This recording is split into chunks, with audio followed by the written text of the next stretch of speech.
आप सभी लोगों को बहुत बहुत नमस्कार। और बताइए भैया, क्या हाल चाल है? एकदम बढ़िया है, एकदम मस्त। सब ठीक ठाक है ना? हाँ, चलते हैं आज आपके अगले टॉपिक पर, रसायन विज्ञान के दूसरे चैप्टर के नेक्स्ट टॉपिक पर। इस टॉपिक का नाम है सार्वत्रिक सूचक। सार्वत्रिक सूचक क्या होते हैं? सूचक मैंने आपको बताया है, सूचक का मतलब इंडिकेट करने वाला। सूचक का मतलब इंडिकेट करने वाला, जो इंडिकेट करता है उसी का नाम सूचक है। इसी प्रकार से ये किसको इंडिकेट करेंगे? जो अम्ल और क्षार को इंडिकेट करते हैं, सूचित करते हैं, इंडिकेट उसके बारे में बताते हैं, उनका नाम दिया गया है सार्वत्रिक सूचक, या सूचक नाम दिया गया है। तो सार्वत्रिक सूचक के बारे में बात करें तो जो कई सूचकों से मिलकर बने होते हैं, जो कई सूचकों से मिलकर बने होते हैं, उन्हें सार्वत्रिक सूचक कहते हैं।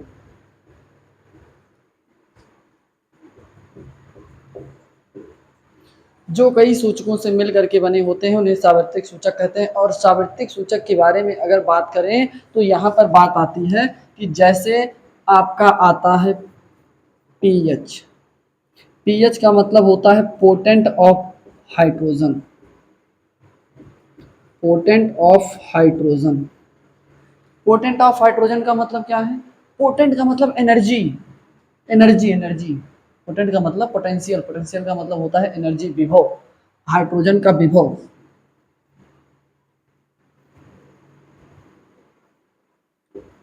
हाइड्रोजन की क्षमता।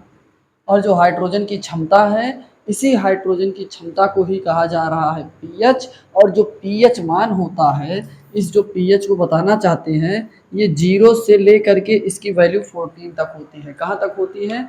0 से लेकर के 14 तक, 0 से लेकर के 14 तक इसकी नंबर संख्या होती है। मतलब एक नंबर बताया जा रहा है। जैसे स्पीडोमीटर देखा है? स्पीडोमीटर का मतलब वो आपने देखा है? हाँ, देखा है। जो बाइक पर देखते हैं कि हाँ इतने किलोमीटर से गाड़ी चल रही है, ये स्पीडोमीटर बताता है, स्पीड को बताता है। उसी तरह से 0 से 14 तक की जो संख्याएं देखी जा रही हैं, जो पीएच मान देखा जा रहा है, वो बताता है पीएच वैल्यू, वो बताता है अम्लीयता और क्षारीयता को। तो अम्लीयता और क्षारीयता को देखें तो यहाँ पर कहाँ तक संख्या जा रही है? 0 से 14 तक। 0 से 14 तक। अच्छा चलो कोई बात नहीं। अम्लता क्षारीयता को दोनों को बताना है। 0 और 14 का आधा कितना होगा? 7। 0 और 14 का आधा कितना होगा? 7 होगा मेरे भाई। 14 प्लस 0 बटा 2, 2 बार 2 संख्याएं जोड़ी गई, बटा 2 करेंगे 7 आएगा। और जो 7 होता है ये उदासीन होता है, ये उदासीन होता है। और दुनिया में अगर आपके चैप्टर में बात करें, उदासीन की बात करें, तो उदासीन पर एक बड़ा उदाहरण, बड़ा अच्छा सा उदाहरण दिया गया है। उदाहरण का नाम है जल। क्या? जल, पानी। जल ही जीवन है, जल में जीवन है। जल ही जीवन है, जल में जीवन है। इसी बात को यहाँ पर लिखा जा रहा है। उदासीन क्या होता है? जल। अब अगर वैल्यू इधर से लिखी जाए 1 2 3 4 5 6 7, 1 2 3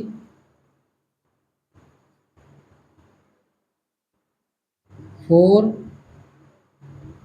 5 6 7 8 9 10 11 12 13, तो ये जो 7 वाली वैल्यू है ये उदासीन है। अगर अगर मान, जो मान है, पीएच मान है, 7 से कम है, अगर 7 से कम है तो अम्ल है, अगर 7 से कम है तो अम्ल है, अगर 7 से ज़्यादा है तो क्षार है। क्षार कब है? अम्ल कब है? 7 से कम। एकदम फील लेते हुए चलना, बिना एनर्जी के फील ले लेना। हाँ। और अगर 7 से ज़्यादा है, अरे आप ही लोगों में कुछ बदमाश होते हैं, कहते हैं अगर सातय हो तो, अरे इसीलिए मैं पहले बता दिया, अगर सात होगा तो सात उदासीन होता है, जल होता है, क्या होता है, जल होता है, उदासीन होता है। अब यहाँ पर अगर बात करें तो यहाँ पर अगर बात करें, जो अम्ल होता है वो पीएच में क्या होता है, पीएच मान 7 से कम, और जो क्षार होता है, क्षार का पीएच मान 7 से ज्यादा। अगर 7 है तो 7 पर क्या रहेगा, उदासीन। उदासीन का मतलब जल, जल क्या रहेगा, उदासीन रहेगा, पानी उदासीन रहेगा। यहाँ तक की बातें आपकी की जा रही हैं। अगर इसके आगे थोड़ा और कंसेप्ट लगाएं और थिंकिंग करें, जरा विचार कर लेना मेरे भाई, बुद्धि दी है ऊपर वाले ने, कि बुद्धि के नाम पर स्वयं तो नहीं कर दिया, केवल खाली डिब्बा भेज दिया, नहीं, खाली डब्बा नहीं आया है, बुद्धि भी आई है। 10th में पहुंचे हो, बुद्धि लेके पहुंचे हो। तो यहाँ पर जो बुद्धि आपकी आई है, यहाँ पर अम्ल क्या होता है, पिछले लेक्चर में पढ़ा है, नहीं पढ़ा है तो जा करके पढ़ लेना।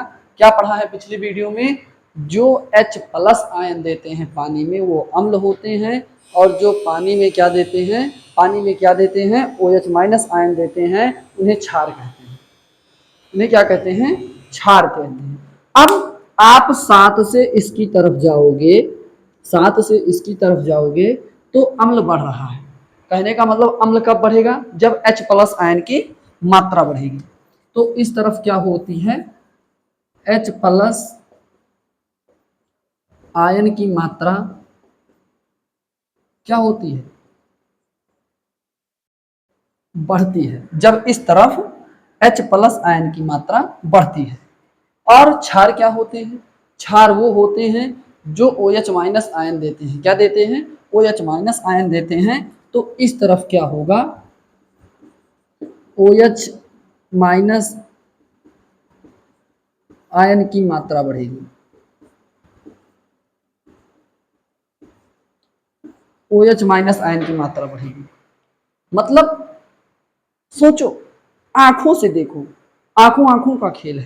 अगर इस तरफ जा रहे हैं, क्षार है, OH- आयन की मात्रा बढ़ रही है, इधर H+ आयन की मात्रा बढ़ रही है, इसी का अपोजिट जाओ, अगर OH बढ़ेगा तो H घटेगा ना, तो इस तरफ क्या होगा, OH- आयन घटता है, और इस तरफ क्या होगा, H+ आयन घटता है। इस कंसेप्ट से, इस टॉपिक से आपके बोर्ड एग्जाम में भाई 2 नंबर तो बनते हैं, सार्वत्रिक सूचक और पीएच मान से। यहाँ से इस पूरे टॉपिक में बात कर लें, एक बार फिर से बात सुनना धीरे धीरे।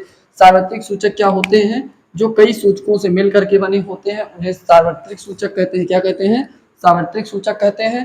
और पीएच मान इस पर बताया जा रहा है, पीएच की वैल्यू लाई जा रही है, और पीएच मान जो बताया जा रहा है वो बताया जा रहा है कि potent of energy, potent of hydrogen, hydrogen की जो पावर है, जो हाइड्रोजन की क्षमता है, हाइड्रोजन की क्षमता, आपकी क्षमता है कर दिखाने की, कर दिखाओ, हाँ कर दिखाओ, अरे दीवानों कर दिखाओ, ठीक। और यहाँ पर इसको जो दिखाया जाता है, ये 0 से 14 तक दिखाया जाता है। ये अम्ल 7 से कम होता है, पीएच मान 7 से कम होता है, क्षार का पीएच मान 7 से ज्यादा होता है, जल उदासीन होता है। और यहाँ पर आप देखोगे तो इसी बात से आपको पूरी बातें देखने को मिल जाएंगी, इसी बात से आपको पूरा देखने को मिल जाएगा। क्या देखने को मिला है, यहाँ पर देखो, आप जब 7 से कम आएंगे अम्ल की मात्रा बढ़ेगी, और जब आप 7 से ऊपर जाएंगे, 7 से ज्यादा जाएंगे तो क्षार बढ़ेगा, और यहाँ पर H+ आयन की मात्रा बढ़ेगी तो अम्लता बढ़ेगी, OH- आयन की मात्रा बढ़ेगी तो क्षारीयता बढ़ेगी। ये बात विशेष करके ध्यान देना। अभी एक बात और पूछ लेता है, बात पूछता क्या है, रंग के बारे में। किसके बारे में, रंग के बारे में। अगर आप इस तरफ जाओगे तो यहाँ पर जब क्षारीयता बढ़ेगी तो लाल रंग बढ़ेगा। कौन सा रंग बढ़ेगा, लाल रंग बढ़ेगा, डार्क गाढ़ा लाल आएगा। और जब आप क्षार की तरफ जाओगे तब भी गाढ़ा क्या आएगा, गाढ़ा बैगनी आएगा, गाढ़ा बैगनी आएगा। ये आपका क्या होता है, रंग होता है। कहने का मतलब अम्लता बढ़ी तब भी रंग बढ़ा, क्षारीयता बढ़ी तब भी रंग बढ़ा, समझे। समझे नहीं समझे? समझ लो। अम्ल की मात्रा बढ़ी तब भी रंग का कलर गाढ़ा हुआ, क्षार की मात्रा बढ़ी तब भी रंग गाढ़ा हुआ। कहने का मतलब दोनों पर, लेकिन किस पर खतरा कौन है? खतरा तो दोनों से है, खतरा तो दोनों से है। लेकिन आपका लाल रंग जब अम्लता बढ़ेगी तो लाल रंग बढ़ेगा, क्षारता बढ़ेगी तो बैगनी रंग बढ़ेगा। इस बात को आप लोग विशेष करके ध्यान दीजिए, इतनी बात को आप लोग एक जगह पर नोट कर लो।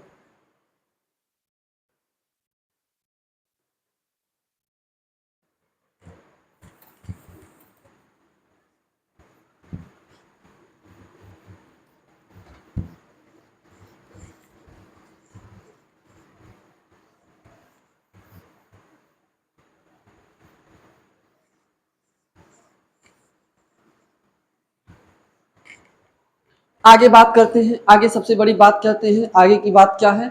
आगे की बात है भाई आपका प्रबल अम्ल। अब बात करते हैं आयन के आधार पर। किसके आधार पर? H प्लस आयन व OH माइनस आयन की संख्या के आधार पर अम्ल व क्षार के प्रकार।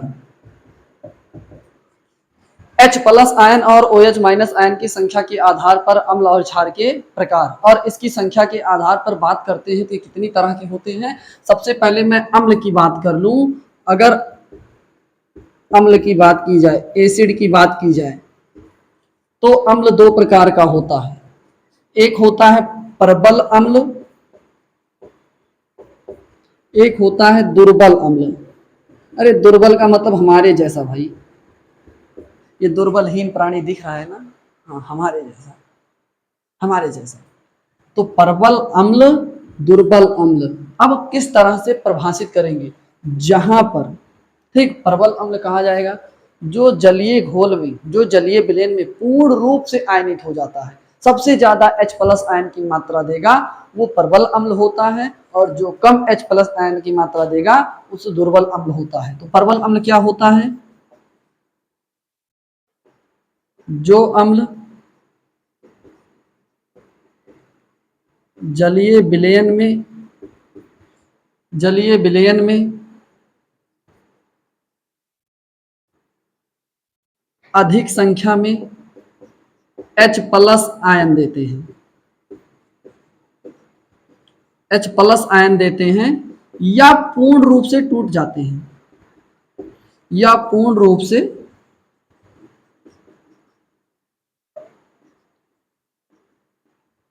आयनित हो जाते हैं, या पूर्ण रूप से आयनित हो जाते हैं। जैसे यहां पर है HCl, H2SO4, HNO3 आदि। इन्हीं तीनों को क्या बोला गया था? इन्हीं तीनों को बोला गया है खनिज अम्ल। क्या बोला गया है? खनिज अम्ल। कहने का मतलब खनिज अम्ल ही एक ऐसा एग्जाम्पल है जो आपके प्रबल अम्ल में रखा गया है। किसमें रखा गया है? प्रबल अम्ल में रखा गया है। अब दुर्बल अम्ल की बात करते हैं, सेम उसी का उल्टा। जहां पर क्या होता है, जहां पर क्या होता है भाई, जहां पर क्या क्या होगा? अरे होगा कुछ तो होगा, होगा क्या? अरे होगा यही, जहां पर H प्लस आयन की मात्रा कम होती है।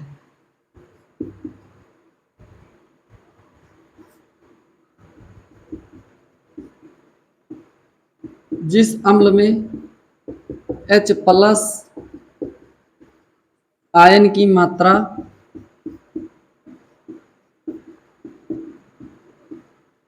कम होती है उसे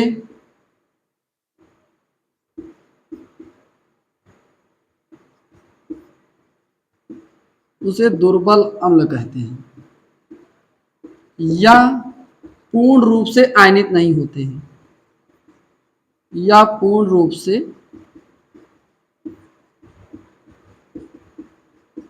आयनित नहीं होते हैं, पूर्ण रूप से आयनित नहीं होते हैं। जैसे एग्जांपल में देखिए, अगर यहाँ खनिज अम्ल आया है तो तुम सोचो यहाँ पर क्या आएगा? कार्बनिक अम्ल आएगा। हाँ मेरे भाई, मेरे बंधु, यहाँ पर क्या आएगा?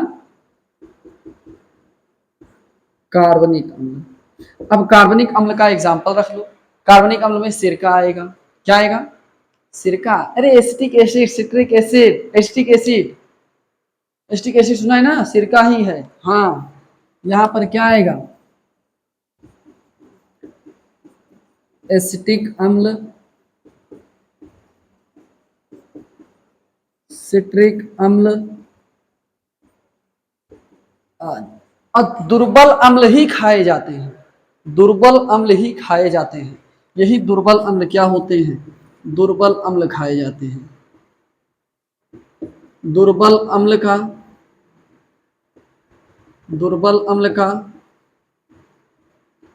तनु अम्ल खाया जाता है।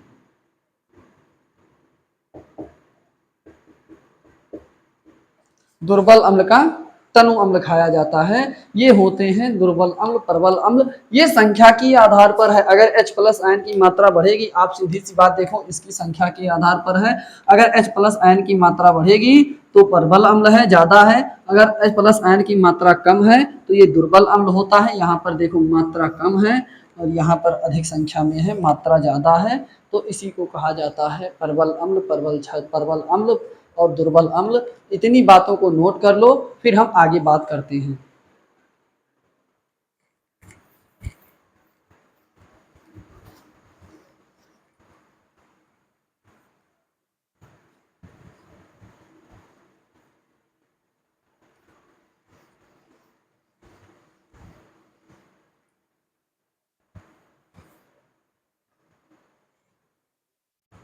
आइए आगे की बात करते हैं। आगे की बात करनी है क्षार के बारे में।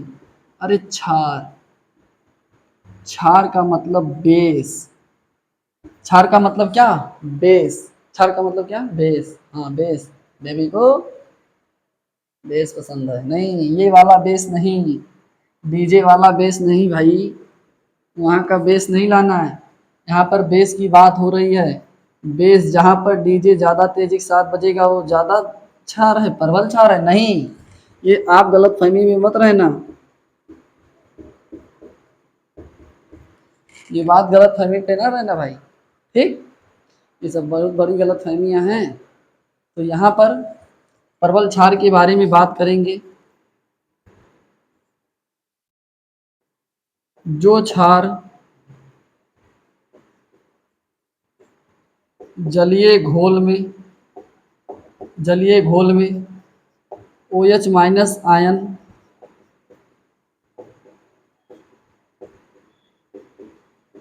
अधिक मात्रा में देते हैं, अधिक मात्रा में देते हैं, अधिक मात्रा में देते हैं, उन्हें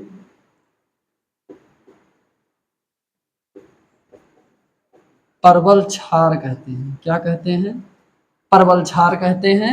जैसे यहाँ पर हो जाएगा NaOH, KOH, LiOH आदि। और दुर्बल क्षार की बात करते हैं। जिस क्षार में, या फिर जो क्षार, जो क्षार जलीय घोल में OH ion, OH minus ion कम देते हैं, उन्हें दुर्बल क्षार कहते हैं।